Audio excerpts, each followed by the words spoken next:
जय हिंद सभी को। तो आज इस वीडियो में मैं आपको बताने वाला हूं 8 से 10 मार्क जो 2024 में एग्जाम देने वाले हैं माय डियर स्टूडेंट, उनके लिए 8 से 10 नंबर इस वीडियो को देखने के बाद आपका फिक्स है, ठीक है ना।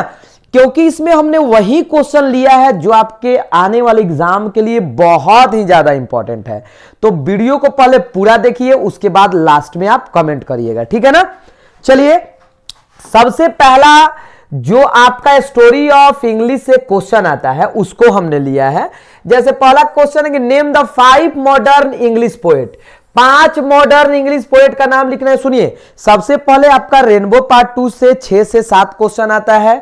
स्टोरी से आपका या तो 3 देता है या तो 4 देता है, तो आपको लिखना तो है 5, ठीक है। तो क्यों ना इसी से आराम से 2-3 लिख दिया जाए और आपका रेनबो वाला से 2-3 लिख दिया जाए, हो जाएगा हमारा 5, ठीक है। और ये सब मोस्ट इंपॉर्टेंट क्वेश्चन है। यहां मॉडर्न इंग्लिश पोएट के बारे में बताया जा रहा है, तो आप देखिए, जानते होंगे टी.एस. इलियट, डब्ल्यू.एच., ये तो आपका मतलब 2-3, तो आपके रेनबो पार्ट 2 का ही मतलब है T S. Eliot, W H. Auden, D H. Lawrence snake, W B. Yeats, Philip Larkin, ये सब कौन है जी?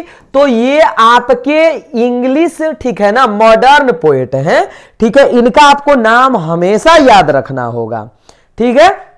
Right the name of dramatic element. देखिए, ड्रामेटिक एलिमेंट में कौन कौन सा आता है? तो कैरेक्टर होता है, प्लॉट होता है, डायलॉग होता है, गेस्चर होता है, म्यूजिक होता है, ठीक है। तो ये सब आपका क्या है जी? तो ड्रामेटिक एलिमेंट है जो आपको एकदम 100% याद करके रखना होगा, क्योंकि हमेशा ये क्वेश्चन पूछा जाता है। आपका ड्रामेटिक पूछ देगा, ठीक है ना। आपका ड्रामेटिक को छोड़कर और भी इसमें जैसे देता है राइट द नेम ऑफ, ठीक है ना, tools which is use in novel, novel वाला भी पूछ देता है, लेकिन ड्रामेटिक वाला बहुत ज्यादा है, ठीक है ना।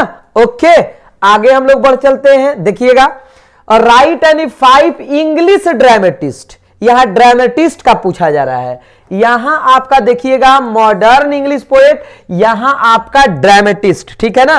तो विलियम शेक्सपियर तो कौन नहीं जानता है, सबसे बड़ा dramatist.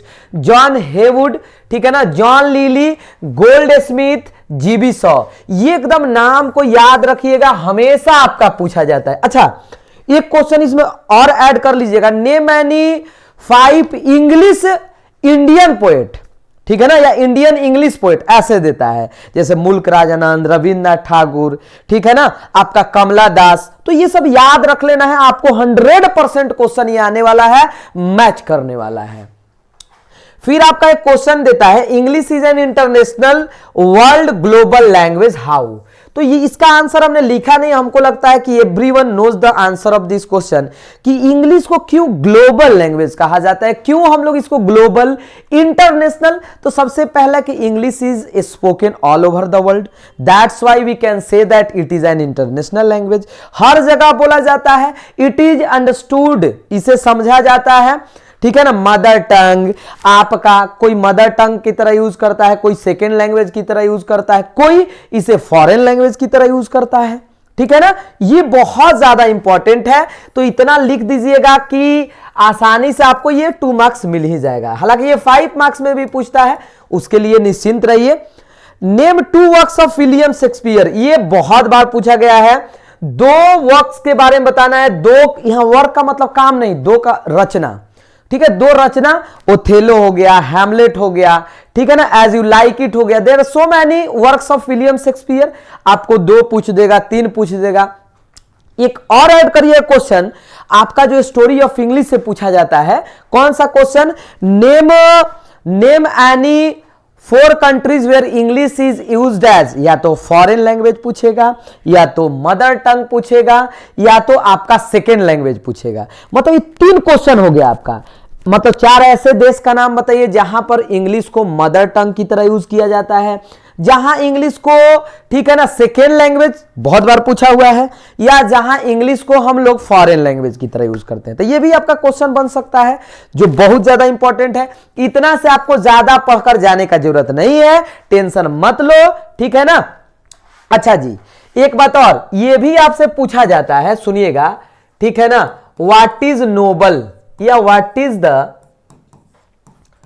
Difference between A novel and a drama. तो ये आपको हम बहुत बार बताया है और आपको कमेंट करके बताना है, ऐसे नहीं, आपको कमेंट करके बताना है दोनों में क्या डिफरेंसेस है, ठीक है ना। नोबेल को क्या किया जाता है, ड्रामा कहां प्रदर्शित किया जाता है, ठीक है ना आपको, ठीक है। और भी पूछ सकता है नेम एनी 5 नॉवेलिस्ट, मतलब इतना से आपको ज्यादा क्वेश्चन पढ़कर जाने का कोई जरूरत नहीं है, ठीक है ना, क्योंकि आपके पास अब टाइम उतना नहीं है कि आप हर चीज को पढ़े।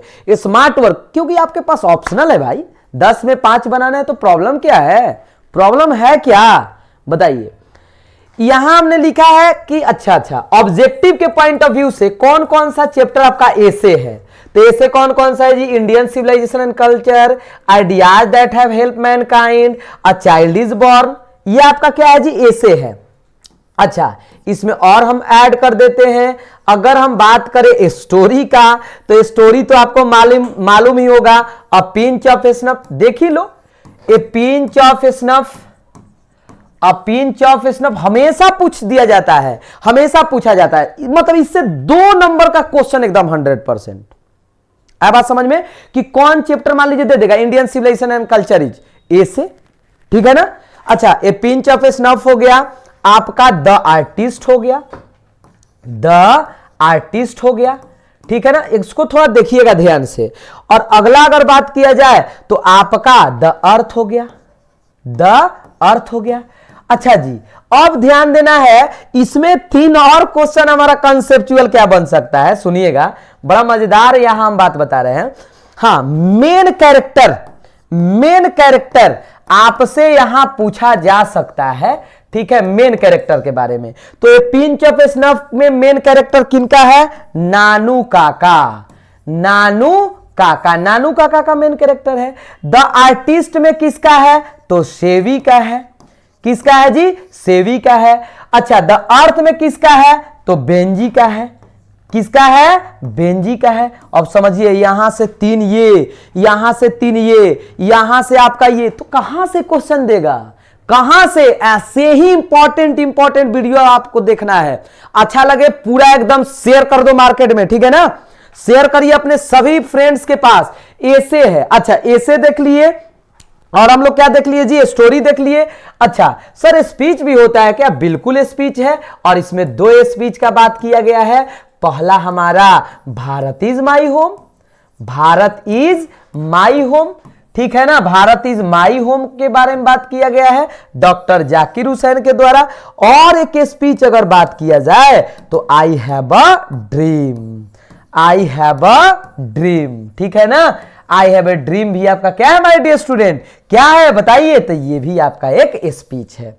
उम्मीद करते हैं, ठीक है ना, कि कोई परेशानी आपको नहीं होना चाहिए, एकदम अच्छे से चीजें समझ में आ गया होगा। Bharat is my home, I have a dream, I have a dream, ठीक है ना, किनका है जी, मार्टिन लूथर किंग जूनियर का, ठीक है ना, मार्टिन लूथर किंग जूनियर का। Bharat is my home doctor Zakir Hussain का, ठीक है।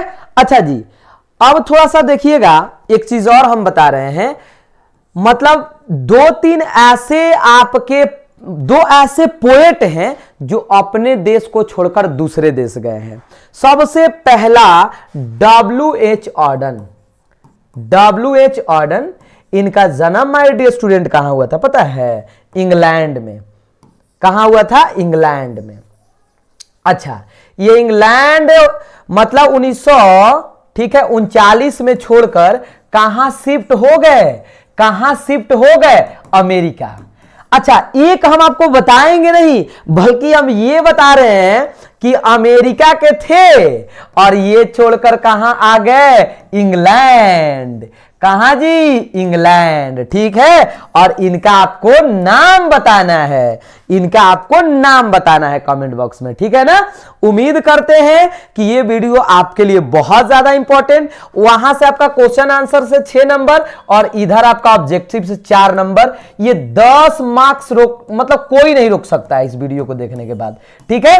और आप कमेंट करिएगा, ठीक है ना, कि आपको और भी ऐसे वीडियो चाहिए, ठीक है ना। मिलते हैं नेक्स्ट सेशन में, जय हिंद।